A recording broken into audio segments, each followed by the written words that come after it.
Som. Oi. Que a graça e a paz do Senhor Jesus superabunde nosso coração nesta noite e sempre. Queridos, vamos meditar um pouco mais na palavra de Deus. E desta feita eu convido você a abrir a sua Bíblia no livro de Lucas, capítulo 10. Lucas, capítulo 10.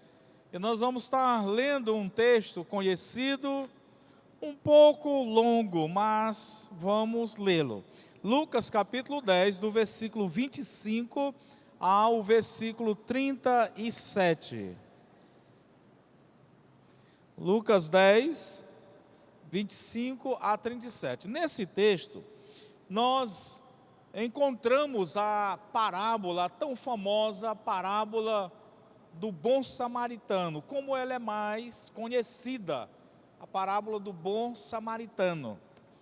E esta parábola nos traz muitas lições e vamos utilizar desses minutos aqui para tirar algumas dessas lições para nós. Não tem como extrairmos todas, mas tiraremos certamente algumas. Diz-nos assim, Lucas 10, 25. E eis que se levantou um certo doutor da lei, tentando e dizendo: Mestre, que farei para herdar a vida eterna? E ele lhe disse: O que está escrito na lei? Como ler? Lês. E respondendo, ele disse: Amarás ao Senhor teu Deus de todo o teu coração, e de toda a tua alma, e de todas as tuas forças, e de todo o teu entendimento, e ao teu próximo como a ti mesmo. E disse-lhe: Respondeste bem, faze isso e viverás. Ele, porém, querendo justificar-se a si mesmo, disse a Jesus: E quem é o meu próximo? E respondendo Jesus, disse: Descia um homem de Jerusalém para Jericó, e caiu nas mãos dos salteadores, os quais o despojaram e espancando-o se retiraram, deixando-o meio morto. E ocasionalmente descia pelo mesmo caminho certo sacerdote, e vendo-o, passou de largo. E de igual modo também um levita, chegando àquele lugar, e vendo-o, passou de largo. Mas certo samaritano, viajando, veio até ele, e vendo-o, foi movido de íntima compaixão. E aproximando-se, atou-lhes as feridas, deitando-lhes azeite e vinho, e pondo-o sobre o seu animal, o levou para uma estalagem, e cuidou dele. E partindo no outro dia, tirou 2 dinheiros, e deu-os ao hospedeiro, e disse-lhes: Cuida dele, e de tudo que de mais gastares, eu te pagarei quando voltar. Qual, pois, destes 3 te parece que foi o próximo daquele que caiu nas mãos dos salteadores?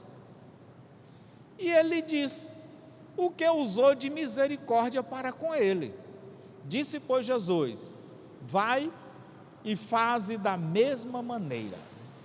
Senhor nosso Deus, aqui estamos nós perante Ti,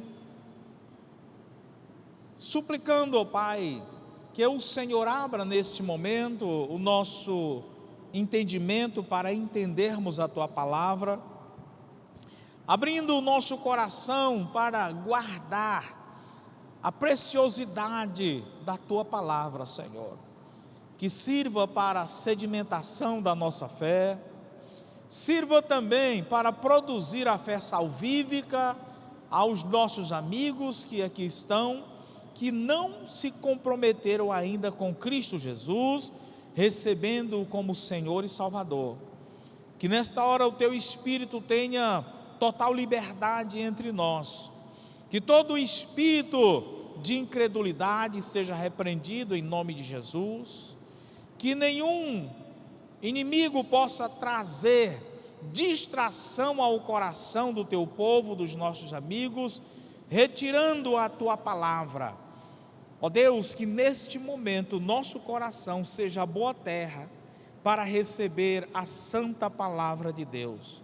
Portanto, usa deste momento, Pai, para edificar-nos, pois assim estamos à tua mercê. Fala e usa-me como instrumento teu nesta hora para o teu recado. Assim oro, assim te agradeço, ó Pai eterno, é no nome do teu Filho Cristo Jesus, Senhor e Salvador nosso. Amém e amém. Queridos, aqui está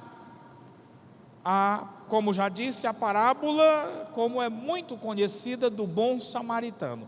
Você pode dar outras terminologias, outros termos, outros nomes para esta parábola, mas não vai fazer diferença isso não.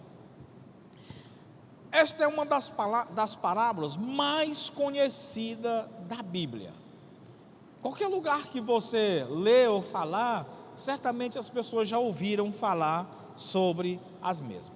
E a pergunta mais importante nesta parábola é essa: quem é o meu próximo? Quem é o meu próximo? Note que a primeira pergunta da pessoa é em relação à vida eterna e etc. Tal. Mas quando Jesus entra na conversação e apresenta para ele a importância, e ele pergunta: quem é então o meu próximo? E Jesus usa desta história para exatamente esclarecer, responder quem é o próximo dele. E quem é o seu próximo? Quem é o meu próximo? Geralmente, se fôssemos resumir esta palavra, o meu próximo é todo aquele que está ao meu alcance. Ele não precisa ser meu íntimo, ser meu parente, ser meu amigo, não. Qualquer pessoa que estiver ao meu alcance, conforme a palavra, já se torna o meu próximo. Mas o ser humano, ele é muito exclusivista, e ele gosta de classificar até mesmo as suas amizades, e muitas vezes ele tem razão, e ele está certo. Mas quando se trata em próximo, não se implica dizer ter relacionamentos íntimos ou próximos, mas simplesmente dizer que nós podemos fazer o bem a essas pessoas. Agora, isso depende muito de como nós vemos o ser humano. Quem é o ser humano para você? Como você vê o ser humano? Eu peguei aqui o pensamento de algumas pessoas que foram famosas, foram personalidades. Por exemplo, o Papa Leão X, ele disse uma certa vez: uma árvore produz sombra e fruto, o homem produz somente excremento. Era um papa. Então ele disse que uma árvore, ela tem sua utilidade, ela produz fruto e sombra, mas o homem só produz excremento. Jean-Paul Sartre, filósofo, ele disse: o homem é uma bolha vazia no mar do nada.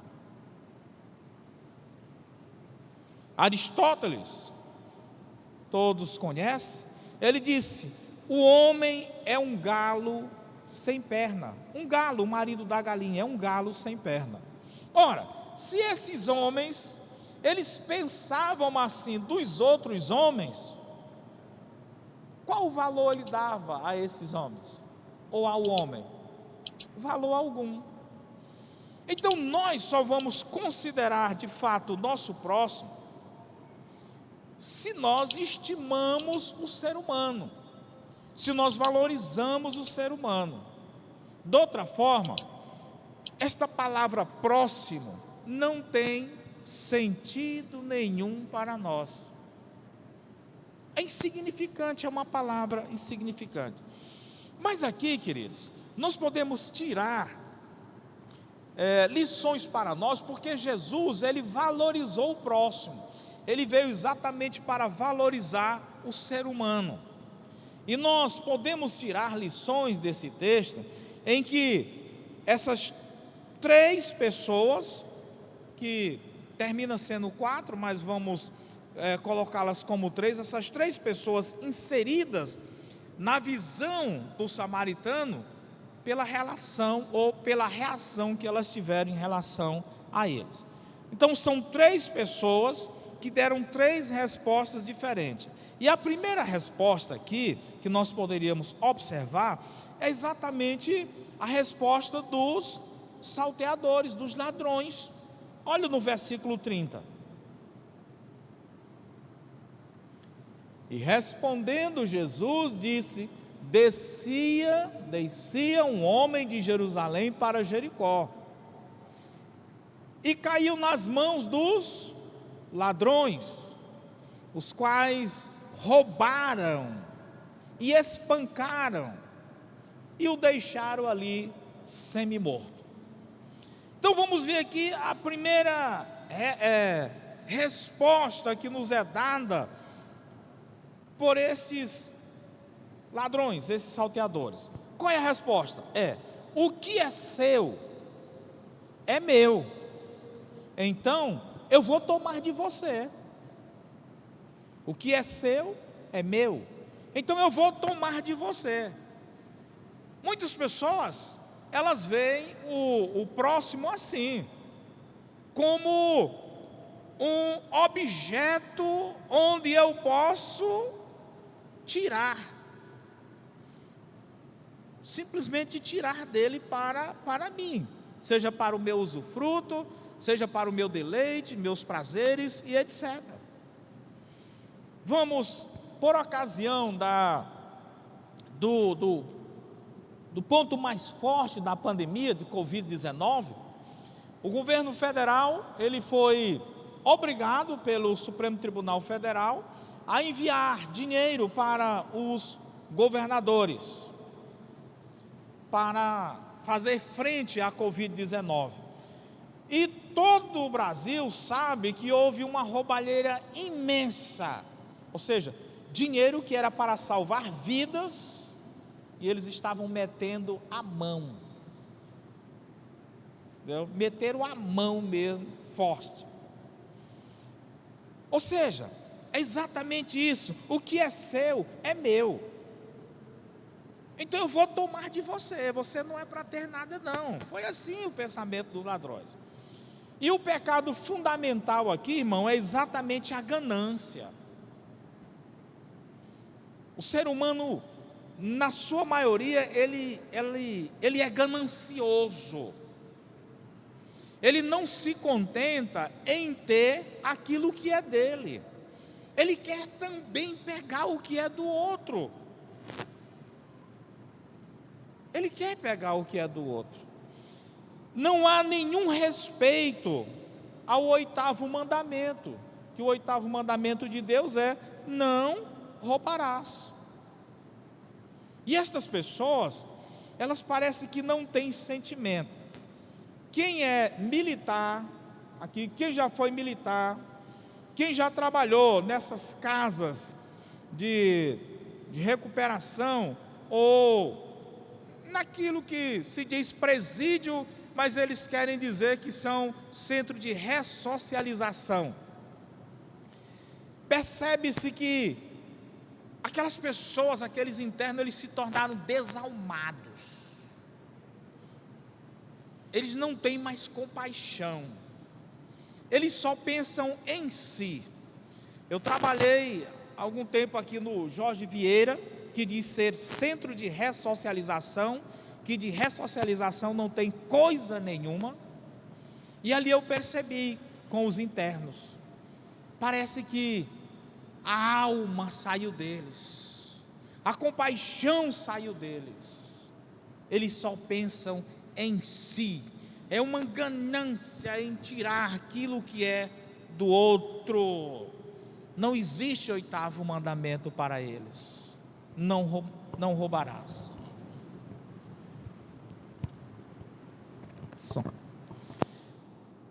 Então, queridos, mas você poderia dizer: não, mas eu não roubo, eu não defraudo ninguém. Mas há outras maneiras de efetuarmos a mesma coisa que eles fizeram.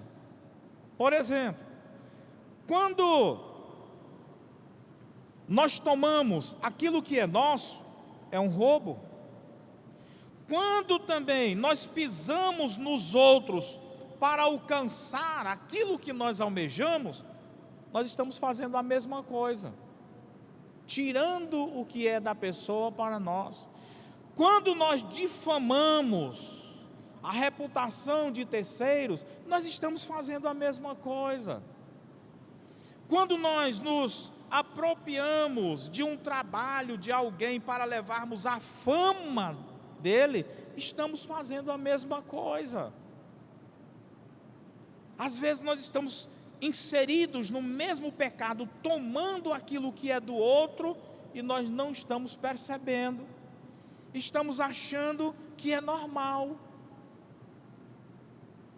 Aquele alguém comprou-nos algo, e era um determinado valor, nós cobramos um valor maior, e achamos que fizemos um bom negócio. Na realidade não fizemos, nós estamos afanando aquilo que é do outro, nós estamos tomando aquilo que é do outro, nós estamos cometendo este pecado da ganância.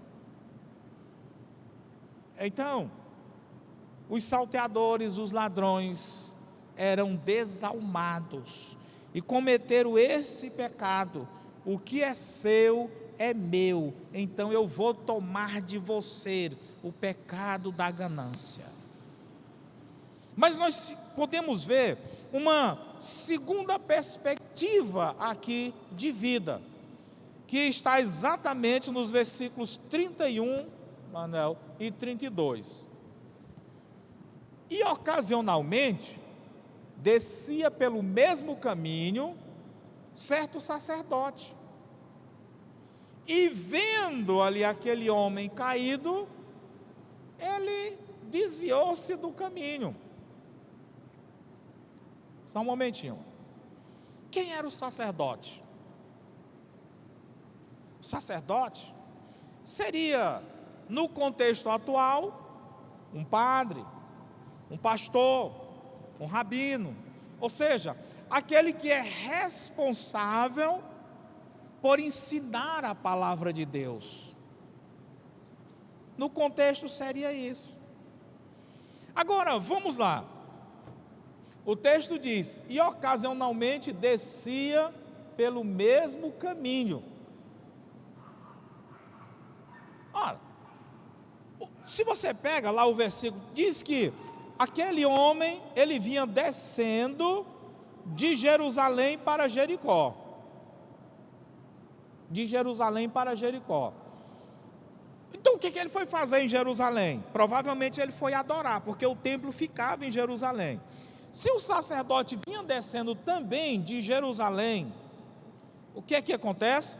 Havia acabado, vamos contextualizar, havia acabado o culto. Ele também agora vinha descendo para a casa dele. Não há nem aquela possibilidade de se justificar dizendo: não, é porque eu estou indo ao culto, eu vou pregar, eu sou o pregador da noite e eu estou atrasado. Não, o culto já havia acabado. E ele simplesmente, aquele homem que pregava sobre o amor, instruía sobre o amor, instruía sobre o cuidado ao seu próximo, se desviou. Mas continua o versículo 31.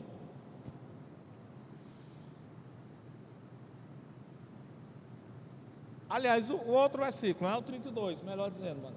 32. E de igual modo, olha, se a expressão está dizendo de igual modo, implica dizer que a mesma sequência do que se falou anteriormente, se fala agora. De igual modo, também, um levita chegando àquele lugar e vendo, fez a mesma coisa que o outro. Ou seja, o levita, quem era o levita? Era aquele responsável pela parte musical no templo. O culto havia terminado. Provavelmente ele ou era um musicista, ou era um arquiclavo, um cantor, aquela coisa toda. E agora ele ia para casa. E ele havia acabado de cantar hinos maravilhosos, havia salmodiado, cantado salmos, talvez utilizado um instrumento. Ele tinha deixado todo ali os adoradores em êxtase de adoração. Talvez ele cantou sobre o amor, talvez ele cantou sobre a misericórdia. Mas agora, quando era exatamente para oficializar a prática daquilo que ele havia cantado, ele não faz. Ele simplesmente não tem sentimento de compaixão. Queridos, o que nós podemos falar sobre essa perspectiva, sobre esta resposta? É exatamente isso. O que é meu, é meu. Eu vou guardá-lo muito bem. Não, eu não vou repartir com você não. O que é meu, eu vou guardar muito bem e não vou dar nada do que é meu para você, não. O pecado fundamental aqui é o chamado egoísmo. O eu, no centro de tudo, egoísmo, ego, do grego. Eu estou no centro, eu sou o principal, eu sou o principal, você não. Queridos, esta palavra de Jesus, ela foi muito forte, ela foi muito provocadora.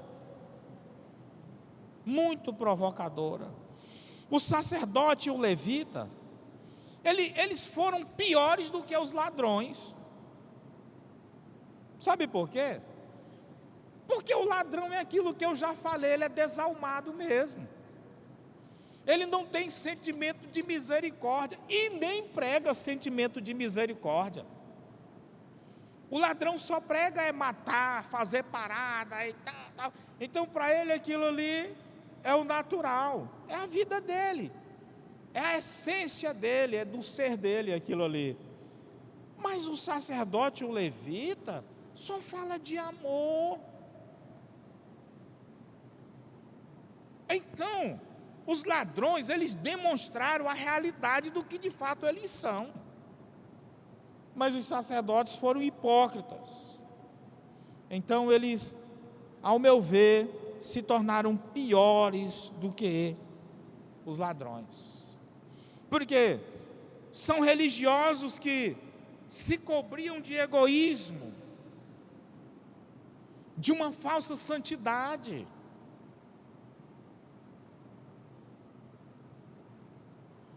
Quando o povo de Deus, irmãos, ele não faz nada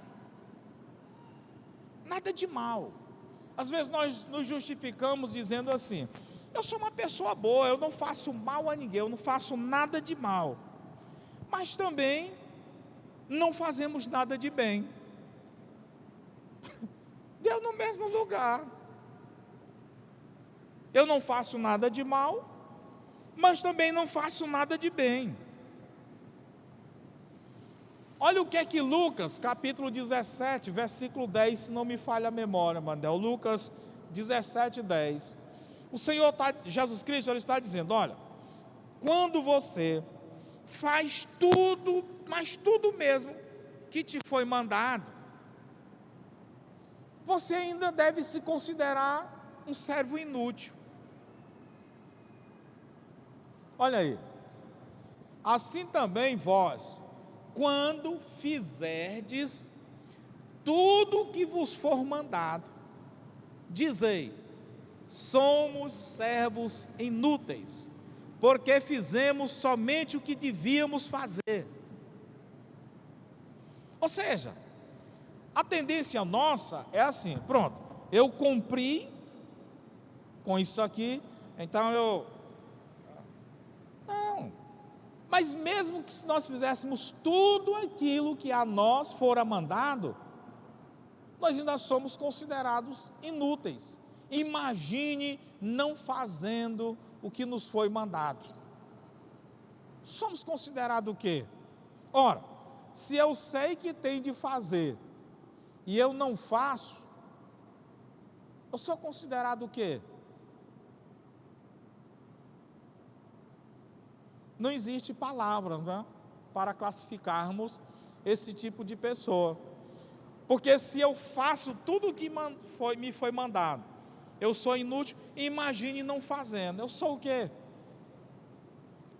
Vamos tentar acrescer o nosso vocabulário no português, encontrando uma palavra para designar esse tipo de pessoa. Fica aí na responsabilidade do professor Alex, que é homem, né? Então, queridos, Jesus combateu muito a hipocrisia, ali em Mateus, em especial Mateus capítulo 23. Nós nos vestimos de santidade. Às vezes numa igreja dessa, há um grupo de 20% que leva uma carga de 80%. A pirâmide, ela é o contrário. Não é aquela base maior que leva a pontinha menor, mas é virada, é uma ponta menor que leva aquela que seria a base maior. Mas aquela base maior, aqueles 80%, é que dizem: a nossa igreja, nós estamos construindo, são os que exigem as coisas. Aquela pequena parte investida de 20%, eles não reclamam, eles trabalham, eles não dizem: eu fiz, eu dei, não, eles vivem no secreto, são os operários. Quer ver um negócio? Você lembra qual foi a sua última vez que você contribuiu para a construção? Você lembra? Financeiramente. O som, não sei se você percebeu, não sei como você entende de som, mas o nosso som hoje, ele está assim meio que embaralhado, tudo misturado, a gente não consegue distinguir os instrumentos. Talvez você não prestou atenção, mas está tudo misturado. Estamos precisando de mais caixas de som. Bom, o pastor falou, então tá, eu vou agora. Será que você vai? Não vai. Estamos lançando hoje a campanha para nós fecharmos ali as portas, o vidro, tirarmos aquele muro horrível e colocarmos ali algo bacana. Campanha. Você vai contribuir? Será? Não vai. É só uma minoria. Então é isso. Muitas vezes nós somos hipócritas. Só é palavras. É uma maquiagem que quando jogou a água, saiu tudo. Era aqui, meus irmãos. Aqueles sacerdotes, aqueles levitas ali, é por isso que eles foram rejeitados por Deus. Por bem, vamos adiante, né? Vamos adiante. O culto foi bom, até o ministério de louvor. Então agora é assim mesmo. Vamos adiante. Mas nós encontramos aqui uma terceira perspectiva. E essa terceira perspectiva é exatamente vinda de onde não se imaginava. Olha o versículo 33 ao 37. Mas certo samaritano, deixa eu explicar logo, até numa mensagem aqui, mais ou menos um mês atrás, eu estive falando sobre essa questão da origem do samaritano, etc, etc. Eu não vou poder falar tudo detalhadamente, porque senão o tempo avança. Mas o samaritano era um povo, era uma espécie de mesclagem, uma miscigenação de judeus com outros povos. E os judeus não se davam bem com os samaritanos. O livro de João vai tratar exatamente sobre essa questão. Eles não se davam bem. Eles eram inimigos. A gente começa a ver ali em João capítulo 4, etc, etc. Né? Eles eram inimigos. Então vamos lá. Mas certo samaritano, certo homem de Samaria, viajando, veio até ele, veio até aquele homem que estava ali semi-morto, e vendo, foi movido de íntima compaixão. Está errado? Sabe por que está errado? Ora, aquele homem que estava semi-morto, ele foi agredido pelos seus compatriotas. Ele era judeu, foi assaltado por ladrões também, judeus. Por ali passaram 2 judeus, não cuidaram dele. Agora alguém que era inimigo, porque os judeus consideravam os samaritanos inimigos, aquela pessoa olha, ver alguém caído, que aquele alguém considera ele como inimigo, e o coração dele amoleceu, rasgou-se em íntima compaixão. Mas irmãos, está tudo errado essa parábola. Era exatamente o sacerdote, o levita, que era para ter tido este sentimento e atitude, como nós vamos ver.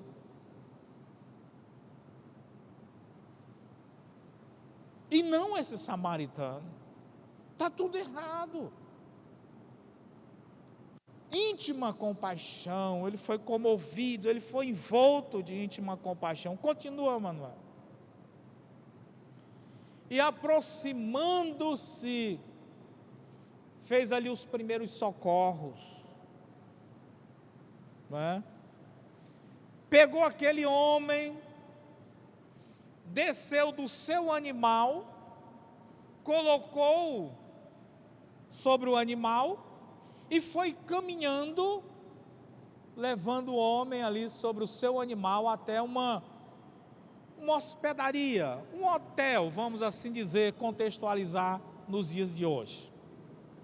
Ou seja, comprou medicamentos, fez tudo aquilo que poderia fazer, colocou ali num quarto do hotel, pagou as diárias para o dono do hotel e disse para o dono do hotel: olha, providencia aí tudo que for preciso para ele.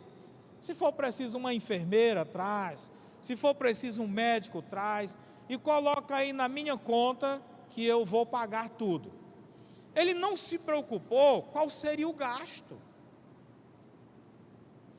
A compaixão, a misericórdia dele foi tão grande que ele não se preocupou. A preocupação dele era cuidar daquele homem que ali estava semi-morto. Continuemos o versículo, Manuel, vamos até o 37. E partindo no outro dia, tirou o dinheiro, né, como ali eu já paguei, já falei, e disse: se for necessário, eu pagarei quando voltar. Então, queridos, qual é a virtude fundamental aqui? É exatamente a compaixão. Por quê? Porque aqui está exatamente na seguinte perspectiva: o que é meu é seu. Então, vamos dividir. O que é meu é seu. Vamos dividir.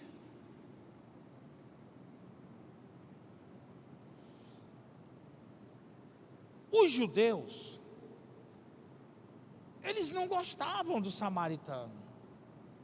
Se fosse a situação contrária, se lá estivesse semi-morto um samaritano, e aqui fosse passando um judeu, pois ele ia terminar de morrer lá. Porque o samaritano nem mesmo queria tocar nos judeus, por considerarem pessoas imundas. Entendeu? Aconteceria isso. Todos nós precisamos, de um certo modo, adotar a mesma perspectiva que esse samaritano adotou.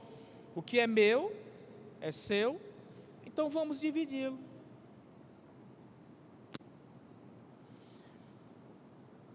O samaritano tinha vida.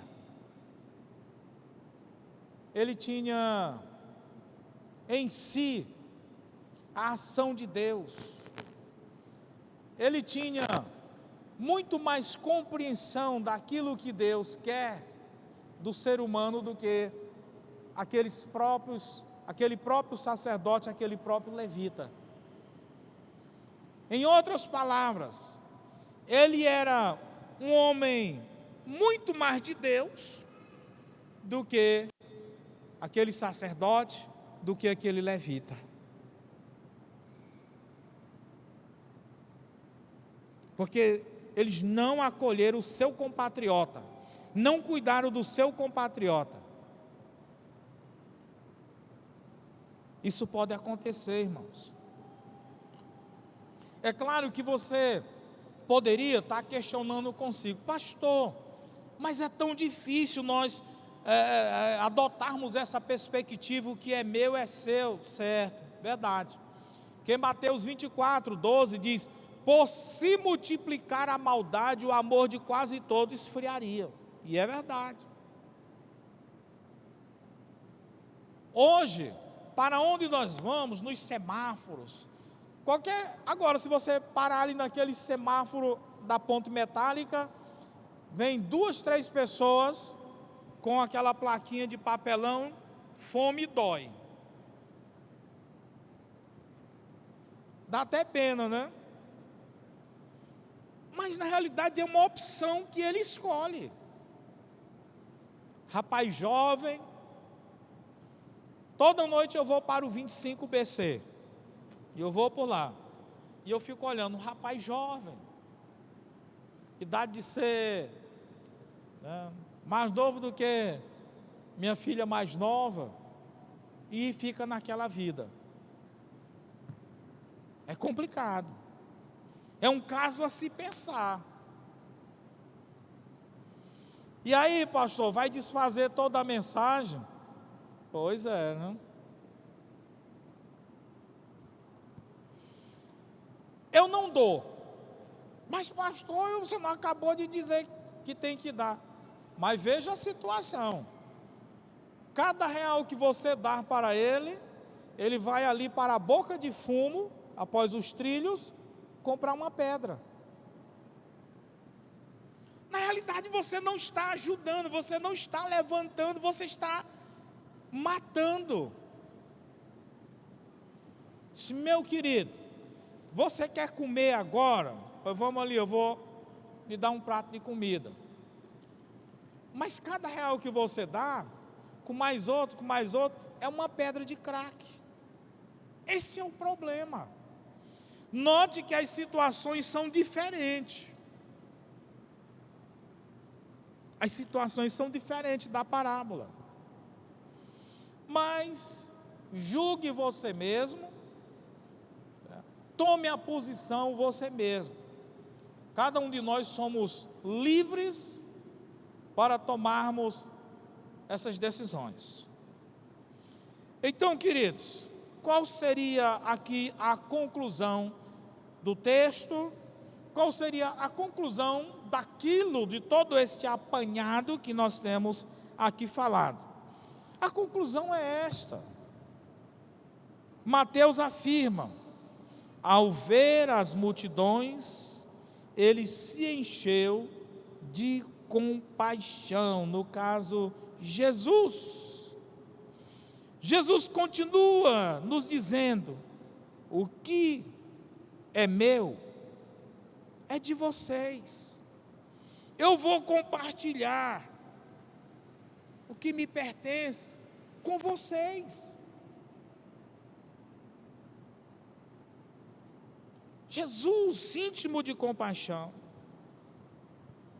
Talvez você aqui está nesta noite e seja um homem daquele na vida que foi tomado de assalto por Satanás, porque a Bíblia diz que Satanás ele vem somente roubar, matar e destruir, João 10:10. Mas sabe, você pode ter ido em determinados lugares ou pessoas e não recebeu auxílio ou apoio. O Senhor Jesus Cristo, Ele é a representação prática desse samaritano da parábola. Ele é aquele que a Bíblia diz que ele tem íntima compaixão. Uma paixão própria, oriunda de dentro.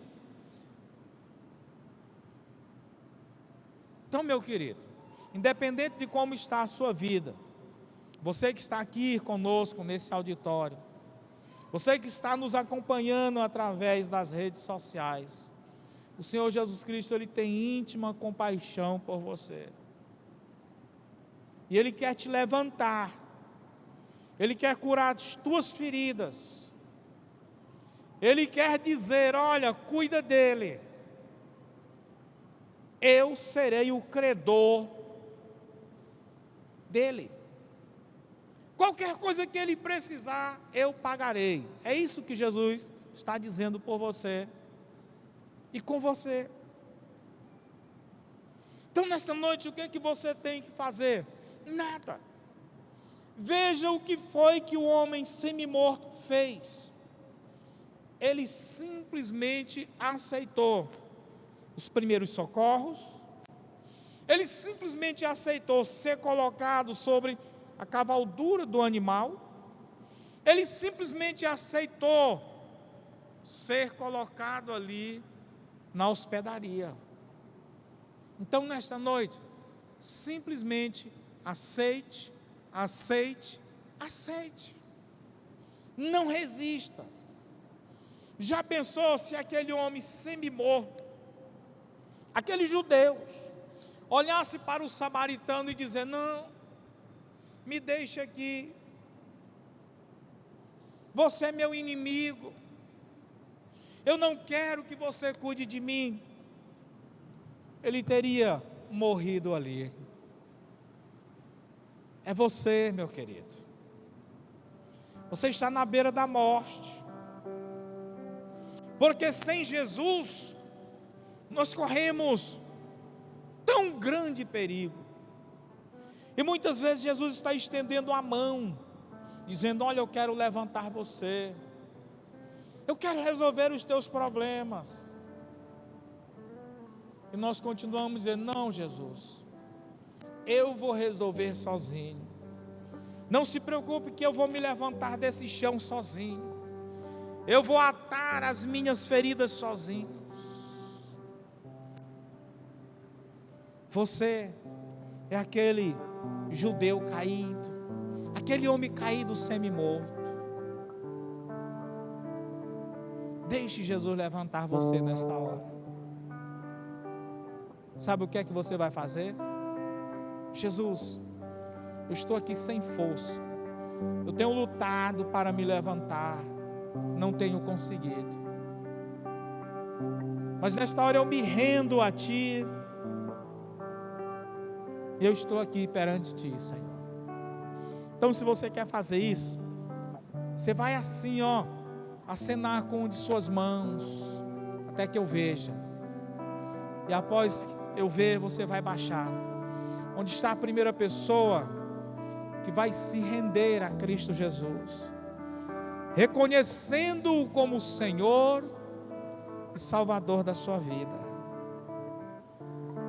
Se um dia você serviu a Jesus, hoje encontra-se distanciado, volte nesta hora. Onde está a primeira pessoa que quer fazer isso? Você vai levantar sua mão, depois você vai baixá-la, e eu estarei orando por você, a igreja estará orando por você. Você é aquele homem caído, que precisa ser levantado por Jesus. Portanto, não resista. 2 Coríntios, capítulo 6, versículo 2 diz: se hoje ouvirdes a voz do Espírito, não endureçais o vosso coração. Então, neste momento, Hebreus 3:7, 2 Coríntios diz: se hoje ouvirdes a voz, não endureçais. Você está ouvindo? Você está sentindo vontade de tomar essa decisão? Eu pergunto pela última vez: onde está a primeira pessoa que quer fazer isso? Você vai levantar a sua mão, e eu vou orar por você. Se não há, eu vou encerrar o convite, mas você tem a oportunidade de ainda nesta noite dizer sim para Jesus. Que Deus te abençoe, e vamos trazer aqui as comunicações finais.